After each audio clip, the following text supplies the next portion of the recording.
On the day the college entrance exam ended, the school's bell pulled me into the small grove in front of the whole class.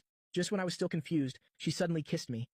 A unique taste of a young girl spread in my mouth, then, her voice choked up as she said, "Xiao Yu, I'm willing to give you my heart and all of my future.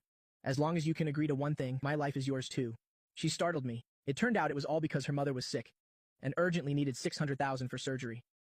Although 600,000 to a rich underachiever like me is just half a month's pocket money, I still rejected her without a second thought, because the heart of an ice-cold top student belle seems very precious. Unfortunately, I don't believe in love. My parents could marry for the sake of the family's interests and maintain the image of a model couple for over 20 years. Do they have hearts? Maybe, but they've given their hearts to outsiders. So don't talk to me about hearts, I don't believe in it. I stood up straight and walked in front of her. I was a head taller than her. I could clearly see her trembling eyelashes and the glistening tears on them. I reached out my hand. She stiffened and unconsciously closed her eyes. My finger gently flicked her forehead. Bai Ningbing was stunned, opened her eyes, and looked at me blankly. I pulled my hand back, looked straight into Bai Ningbing's eyes, and said word by word, "Bai Ningbing, get this straight. Do you want me to be a scumbag who takes advantage of someone's misfortune, or do you want me to be a good person, show some compassion, and help you out?" She was completely stunned, staring at me blankly, her mind clearly short-circuiting. But I was very patient, just looking at her like that. She finally reacted, her tense shoulders immediately relaxing.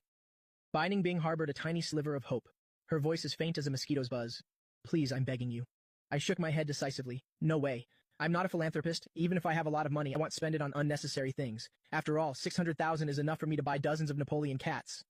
Her pleading eyes instantly turned to despair. Seeing her on the verge of breaking down, the little bit of wicked interest in my heart also faded. I changed my tone. "But even if I don't want to be a bad guy or a good guy, we can do business together. I remember your academic performance isn't bad, so your future can be considered a potential stock. So I can lend you the money, as a personal investment.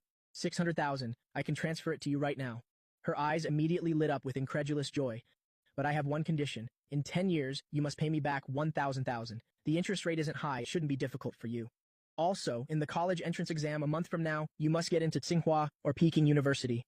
This is the first step to prove you have the potential to repay the debt and also a risk control clause for this investment."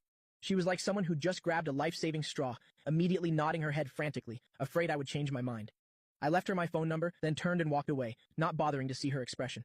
Coming out of the small grove, the sunlight shone on me, warm. Actually, I didn't care at all whether she would pay me back or not. 600,000 really is nothing to me. The contract terms were just for show.